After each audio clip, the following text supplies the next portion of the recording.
नमस्कार भाइयों, आप सभी को। एक बहुत बड़ा सवाल हमारे दिमाग में अक्सर चलते रहता है और हम इस चीज़ को समझने का प्रयास नहीं करते हैं। ना ही इस सवाल का हम जवाब ढूंढते हैं, ना ही हम कुछ पूछते हैं किसी से, और ना ही हम समाज में पूछते हैं ये चीज़। सबसे बड़ा सवाल कि ये सारी चीज़ एग्जिस्ट ही क्यों करते हैं, हम पैदा ही क्यों हुए हैं, हमारे पैदा होने का मतलब ही क्या है, एग्जिस्टेंस का मतलब ही क्या है, हम यहाँ पर आके कर क्या रहे हैं। खामखा हम इस जगह पर आके फंस गए हैं और अब समाज, सोसाइटी, इन सारी चीज़ों का प्रेशर अलग से और पड़ रहा है। एक तो हम यही नहीं जानते कि हम यहाँ पर आए क्यों हैं, हमारा उद्देश्य क्या है, और ऊपर से ऐसे चीज़ों में हम फंस गए कि हम इस चीज़ के लिए आए हैं सिर्फ वो कमाने के लिए, जो नोट, पैसे, ये चीज़ कमाने के लिए आए हैं जो सोसाइटी ने ही बना के रखा है। हमारे से पहले ही ये सब चीज़ क्रिएट हुआ था। तो ये सब चीज़ कोई अलग से, कोई अलग एंटिटी तो नहीं बनाया है, हम ही ने बनाया है। क्या हम इसी चीज़ के लिए यहाँ पर आए हैं, पैसे ही कमाने के लिए हम यहाँ पर आए हैं? तो ये सवाल बहुत ज़्यादा गहरा है। सच बताऊँ तो बहुत ही ज़्यादा गहरा है, क्योंकि बहुत सारे लोग इस चीज़ पर अध्ययन नहीं करते हैं, समझने का प्रयास नहीं करते हैं। तो आज हम इसको समझने का प्रयास करते हैं। देखो भाई, सबसे पहली बात, आप शांत हो, और ऐसे सवाल आने ज़रूरी है, नेचुरल है। और कैसे भी सवाल, मैं तो बोलूँगा कि इस तरीके के ही सवाल नहीं, किसी भी तरीके के सवाल, कैसे भी तरीके के सवाल आने बहुत ज़्यादा ज़रूरी है। क्योंकि जब तक सवाल नहीं आएंगे, आपके दिमाग में नहीं आएंगे, आप तब तक इस इल्यूजन को, इस चीज़ को नहीं समझ पाओगे, ट्रुथ को नहीं समझ पाओगे, ट्रुथ को नहीं देख पाओगे। मैं आपसे पूछता हूँ, आपका जैसा कैमरा जैसा स्मृति है, हमारा जैसा दिमाग है और हमारे जैसा आँख है, ये सब चीज़ कैमरा है, कैमरा जैसा स्मृति है, तो क्या हम इसी के अकॉर्डिंग चलेंगे? जो चीज़ हमें दिख रहा है वही सत्य होगा? सत्य कुछ और भी होगा, सूक्ष्म स्तर पर भी सत्य होगा और विशाल स्तर पर भी बहुत कुछ चीज़ सत्य है। अज्ञान है, हम अज्ञान है, वहाँ तक अभी तक सब कुछ हम नहीं जानते, इसलिए हम अज्ञान हैं। अब बात आता है कि रियल मीनिंग क्या है, इस जीवन का मीनिंग क्या है? क्या हमें जीवन का उद्देश्य ढूंढना है, यही हमारा मीनिंग है, या फिर कुछ और है? देखो भाई, पहली बात, ये जो बोल रहा है ये अपने हिसाब से बोल रहा है, कैमरे की तरह बोल रहा है। जैसे कि ये, इसे जो चीज़ दिख रहा है उसी हिसाब से ही बोल रहा है। मैं बोल रहा हूँ कि ये जो बोलने वाला है, इसी को पकड़ते हैं सबसे पहले। हमें कैसे पता कि ये चीज़ है भी कि नहीं है? क्योंकि हम तो अपने आप को कैमरा की तरह देख रहे हैं। सबसे पहली बात, हम अपने आप को कैमरा बना चुके हैं, तो हमें कैमरा हटाना पड़ेगा। सबसे पहले लेंसेस हटाने पड़ेंगे और फाइनल ट्रूथ तक पहुंचना पड़ेगा। जब तक लेंस नहीं हटाएंगे, फाइनल ट्रूथ तक नहीं पहुंचेंगे, तब तक हमें कुछ दिखेगा नहीं, समझ नहीं आएगा ये बोलने वाला जो है कि ये सब चीज़ है क्या, जीवन का मकसद क्या है, मतलब क्या है, हम क्यों यहाँ पर खामखा फंस गए हैं। भाई फंसे, कोई आपको ज़बरदस्ती यहाँ पर इस जन्म में नहीं लाया है, ज़बरदस्ती यहाँ पर आपको पैदा नहीं किया। आप थे, आप हो, और कोई आपको बांध के नहीं रखा। पहली बात, आप हो यहीं पर, आपको किसी ने नहीं बांधा है। बांध रहा है आपका अहंकार, जो आपको अंदर ही अंदर बांध रहा है।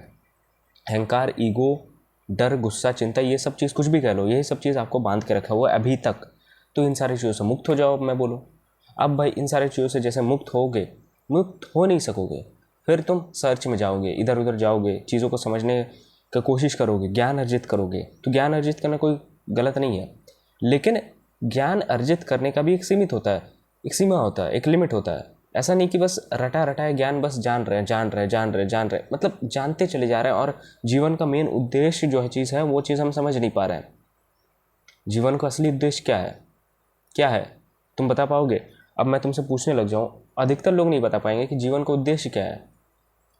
सिर्फ बर्थ और डेथ ही बता पाएंगे, सिर्फ बर्थ और डेथ। नहीं भाई, ये नहीं है, उद्देश्य कुछ और है। अब ये बोलने वाला कौन है? ये कोई बोल तो जानवर नहीं रहा है, ये बोल तो एक इंसान ही रहा है कि जीवन का उद्देश्य क्या है। इंसान और जानवर में डिफरेंस है, लेकिन है वो सब कुछ सत्य के अंदर ही। तो ये जो जवाब जानना चाह रहा है, इसको शांत कर देते हैं तो सब कुछ चीज़ दिखने लग जाएगा। अब बोल तो जानवर नहीं रहा है कि जीवन का उद्देश्य क्या है। वो किस चीज़ में लगा हुआ है? वो तो खाने के लिए लगा हुआ है, पानी के लिए लगा हुआ है, वो तो भोग विलास में लगा हुआ है। उसे जो चीज़ दिखे सामने, वो उसी चीज़ की तरफ जाएगा। उसका मन जो चीज़ करेगा वही चीज़ करेगा। वो ये नहीं सोच रहा है कि कल मुझे खाना मिल भी पाएगा कि नहीं मिल पाएगा, वो कुछ वो भी नहीं जानता। आज मैं क्या भूखे पेट रह जाऊँगा कि नहीं रह जाऊँगा, वो भी नहीं जानता। कल मैं बचूंगा कि नहीं बचूंगा, कल मैं कहीं जाऊंगा कहाँ नहीं जाऊंगा, कुछ नहीं पता उसे। उसे कल के बारे में नहीं पता, लेकिन तुम्हें कल के बारे में पता है।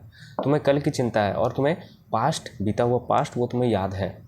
जानवरों को इन सारी चीज़ों से कोई मतलब नहीं, वो ऑलरेडी मुक्त हुए हैं, वो ऑलरेडी मुक्त हैं कह सकते हो, वो ऑलरेडी प्रेजेंट में है। हम इस चीज़ को समझ सकते हैं। हमारा मानव जीवन का उद्देश्य यही है कि हम इस चीज़ को समझ सकते हैं और हम ऐसे ही मुक्त हो सकते हैं, इस बातों से मुक्त हो सकते हैं। ये बोलने वाला कौन है? ये तुम ही हो। तो सोचो, तुम्हारे दिमाग में इसके अलावा और कुछ बात नहीं आए। अब मैं भी अगर बोलूँ कि जीवन का उद्देश्य क्या है, अब मैं भी सोचने लग जाऊँ कि इसके अलावा और कुछ बात आए नहीं क्या? ये जो बोल रहा है इसी को देख लेते हैं सबसे पहले, ये क्या बोलना चाह रहा है, ये है क्या चीज़ जो इतना ज़्यादा अंदर ही अंदर, इतना ज़्यादा अंदर ही अंदर घमासान युद्ध कर रहा है, युद्ध करने के लिए रेडी है कि अंदर में मेरा हो क्या रहा है। जानना है मुझे, सत्य को जानना है। सत्य वो चीज़ नहीं है ब्रह्मांड के एक कोने में रखा हुआ नहीं है, सत्य यहीं पर है और हम उसी सत्य में है, उसी सागर में हम एक मछली है बस। हम एक मछली, ये एक पत्थर के कण है कह सकते हो, बालू के कण समान है हम कह सकते हो, बालू के कण समान हमारा ये रियलिटी है। उसी सत्य में हम वास करते हैं, विलीन हैं। तो तुम जान जाओ तो तुम ऑलरेडी मुक्त हो जाओगे। तुम्हें थोड़ी ना किसी ने बांध के रखा है, तुम साइकोलॉजिकली बंधे हो। हम साइकोलॉजिकली बंधे हुए हैं और इसी चीज़ से लिबरेशन सिखाता है अध्यात्म। अध्यात्म बाकी सारी चीज़ों का जवाब ही नहीं देता साहब, मैं बता रहा हूँ, बाकी सारे फालतू चीज़ों का जवाब ही नहीं देता। जैसे हमें ये जन्म मिला क्यों नहीं, ये जन्म क्यों मिला, या फिर हम इस जन्म में इंसान ही क्यों जन्मे, या उस जन्म में क्या हम बकरी वगैरह थे, हम कोई जानवर थे। इन सारी चीज़ों का अध्यात्म जवाब नहीं देता। ये सब चीज़ फालतू है, फालतू है। अध्यात्म तुम्हारे लिए है। अगर मनुष्य बोल रहा है, ये जो पूछने वाला है इसके लिए है, पूछने वालों के लिए अध्यात्म है। पूछने वालों के लिए, जो जानना चाह रहा है, मुक्त होना चाह रहा है, उसी के लिए अध्यात्म है।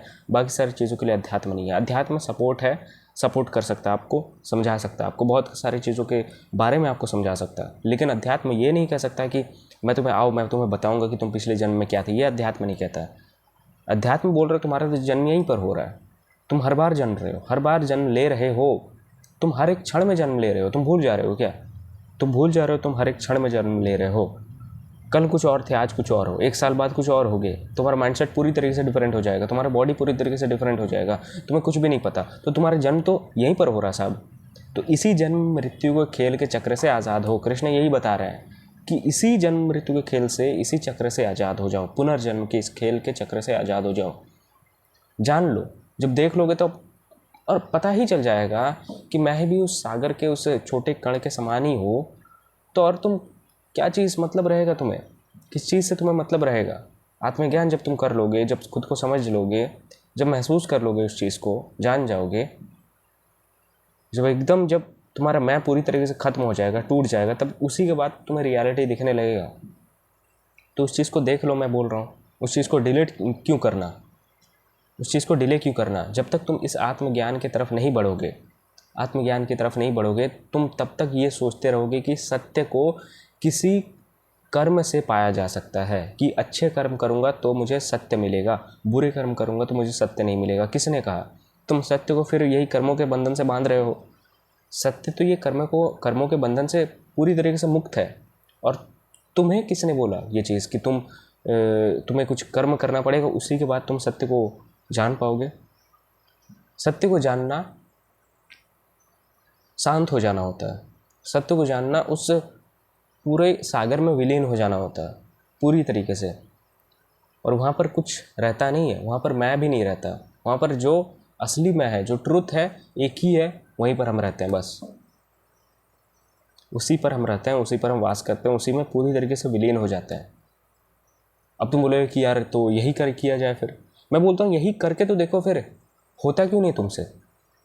लोगों का ज़िंदगी बीत गया, लोग ऐसे ही थोड़ी ना बोलते हैं कि यार बचपन से लेकर बुढ़ापा बीत गया, लेकिन हम अभी तक खुद को नहीं जान पाए, अभी भी हमारे अंदर दुख ही भरा हुआ है, अभी तक हम खुद को समझ ही नहीं पाए। क्यों नहीं समझ पाए? जब खुद में तुम झाँकोगे नहीं, तुम्हारे अंदर क्या चल रहा है, तुम्हारे भीतर क्या चल रहा है, आत्मज्ञान क्या है। आत्मज्ञान जब तक तुम थोड़ा बहुत में नहीं लोगे, चीज़ों को नहीं समझ पाओगे और जानने की कोशिश भी नहीं करोगे। संघर्ष मांगता है, गीता संघर्ष सिखाती है। ऐसे थोड़ी ना कि कुछ भी भाई खुद में मत झाँको, जो कर रहे करो, वो चीज़ नहीं। गीता संघर्ष सिखाती है, समर्पण सिखाती है, प्रेम सिखाती है गीता। सब परिस्थिति में एक समान रहना सिखाती है गीता। तो जब तक तुम उस आत्मज्ञान को नहीं प्राप्त करोगे, नहीं समझोगे, तब तक तुम मोक्ष नहीं तुम्हें मिल सकता। और इस जन्म में, पूरी जन्म में तुम भटक ही सकते हो। ऐसा थोड़ी ना कि तुम बुढ़ापा में तुम जाकर मुक्त हो जाओगे, मरने के बाद मुक्त हो जाओगे। इस जन्म तुमने पूरी तरीके से बर्बाद कर दिया। बुढ़ापा में ये जाके पता चलेगा कि क्या ही हुआ है, आत्मज्ञान मुझे कुछ मिला ही नहीं, मैं भटकता रहा, एक एक करके चीज़ों के तरफ भटकता रहा। कभी अपने कैरियर के पीछे भागता रहा, कभी पैसे कमाने के लिए पीछे भागता रहा, कभी बेटा का शादी करवाने के पीछे भागता रहा, कभी पोता देखने के पीछे मैं फोर्स करता रहा किसी किसी को। यही चीज़ चलता रहा और पूरा जीवन ऐसे ही नष्ट हो गया। कभी पेंशन नहीं आया, कभी क्या नहीं हुआ, कभी प्लॉट नहीं खरीद पाया, कभी ये, कभी वो, कभी वो, कभी वो। मतलब एक से एक हज़ारों प्रॉब्लम्स हमारे दिमाग में चल रहे हैं, घुसे हुए हैं। ये सब आउटर वर्ल्ड के प्रॉब्लम्स है। इनर वर्ल्ड में क्या चल रहा है हमें कुछ मतलब नहीं। जो सत्य है हमें उससे कुछ मतलब नहीं, लेना देना नहीं है। तभी तो ये होता है ना, जब तक हम खुद को नहीं जान पाएंगे तब तक क्या होता है, हम उस मृत्यु की शैया पर भी हम ये सोचते रहेंगे कि अब और कुछ छूटा हुआ है, अब और कुछ छूटा हुआ है। लेकिन साहब आप जाओगे तो सब खत्म हो जाएगा, आपके लिए सब पूरी तरीके से खत्म हो जाएगा। छूटा क्या है, छूटा क्या छूटा है? आप ख़त्म हो जाने वाले हो। आपने अभी तक देखा ही नहीं खुद को, आप इन्हीं सारी चीज़ों में लगे हुए हो। और वैसे भी नहीं कि इन सारी चीज़ों में आपका प्रेम है। प्रेम ये थोड़ी होता है, प्रेम भगत सिंह की तरह होता है, आज़ादी से प्रेम। ऐसा प्रेम कि उसके लिए 23 साल की उम्र में फांसी के फंदे तो को भी वो चूम लिए, ऐसा प्रेम होता है। प्रेम ऐसा थोड़ी ना कि यार दूर चल जाऊं तो मैं कैसे रह पाऊंगा, अगर एक साथ रहूं तो कोई प्रॉब्लम हो या ना हो, ये प्रेम नहीं होता। प्रेम मतलब विलीनता, पूरी तरीके से समर्पण, पूरी तरीके से वैसा प्रेम होता है। वो होता है असली प्रेम, रियल प्रेम। सही चीज़ों के प्रति प्रेम जागरूक करो। जब तुम्हें ऊंची चीज़ों से प्रेम हो जाएगा तब निचले चीज़ें तुम्हें दिखेंगे ही नहीं साहब, नहीं दिखेंगे। पूरी तरीके से धुंधला हो जाएगा ये सब चीज़। अपने एक ऊंचे मुकाम को बनाओ और उसके प्रति लगो, प्रेम करो, प्रेम सीखो और जानो, समझो, आत्मज्ञान को समझो और लिबरेट हो जाओ, पूरी तरीके से मुक्त हो जाओ। बात समझ आ रही है? अध्यात्म मुक्ति सिखाता है। अध्यात्म बाकी सारे फालतू चीज़ों का जवाब नहीं देता कि मेरा हाथ देखो कि इसमें क्या बता रहा है, भविष्य में मैं किस लड़की से शादी करूँगा। ये सब चीज़ अध्यात्म नहीं बताता है। ये सब चीज़ों को नकार देता है अध्यात्म, ये कहकर कि ये सब चीज़ माया है, कुछ नहीं है, कुछ है ही नहीं। तुम मेरे को ही समझो ना, तुम इस हाथ को क्यों देखने जा रहे हो? तुम मेरे को ही समझ जाओ।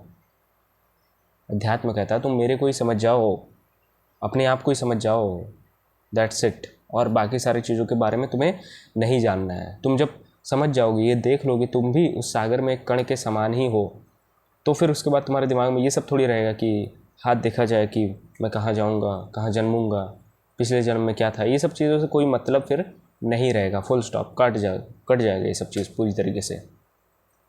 तो तुम्हें किसने बोला कि तुम पैदा हुए और तुम्हें बांधा हुआ किसी ने कि तुम्हें क्या चाहिए क्या नहीं चाहिए, तुम्हारा उद्देश्य क्या है, कहाँ तुम फंस गए हो नहीं फंस गए हो? ये फंसने वाला जो बोल रहा है यही मुक्ति मांग रहा है। हमारा खुद का चेतना ही मुक्ति मांगता है। तो चेतना को मुक्ति दिला दो, चेतना को मुक्ति दिला दो। इस शुद्ध अशुद्ध चेतना को शुद्ध कर दो, विलीन हो जाओ। तुम्हें थोड़ी ना किसी ने बांध के रखा है। किसने बांध के रखा है तुम्हें? किसी ने बांध के नहीं रखा। तुम देखो तो आसपास, तुम्हें किसने बांध के रखा है? अपने को, तुम्हारा खुद का प्रेजेंस को तो किसी ने बांध के नहीं रखा है। तो इसको देखो, इसको मुक्त करो, अपने इस अहम को अपने आप से मुक्त कर दो। यही है तुम्हारे जीवन का उद्देश्य, दैट्स इट। और रही बात पैसे कमाने की बात, तो वो चीज़ मैं नहीं उतना ज़्यादा बोलना चाहूँगा। बोलने वाले हज़ारों लोग हैं। अध्यात्म के बारे में कौन बोलेगा? कोई नहीं बोलेगा। इसीलिए तो बढ़ेंगे वॉर्स, उतने ज़्यादा होंगे। अध्यात्म के बारे में नहीं बोलो, वॉर्स होते रहेंगे। अध्यात्म सबसे ऊंची चीज़ है, धर्म बहुत ऊंची चीज़ है, असली धर्म मैं बोलूँगा। अभी तो असली भी वर्ड यूज़ करना पड़ रहा है और करना पड़ेगा ही, बहुत ज़्यादा इंपॉर्टेंट भी हो चुका है, क्योंकि असली और नकली में अभी अंतर होने लग गया है। असली अध्यात्म को पहचानो, रियल स्पिरिचुअलिटी क्या कहता है इसको समझने का प्रयास करो। अध्यात्म सिर्फ मुक्ति सिखाता है, खुद को जानना सिखाता है, दैट्स इट। आई होप तुम्हें कुछ समझ आया होगा। Thanks for watching. और अगर कुछ बात करना है, कोचिंग कॉल बुक कर सकते हो तो आप बुक कर सकते हो, मेरे से बात कर सकते हो। चलिए फिर, धन्यवाद, थैंक्स फॉर वॉचिंग।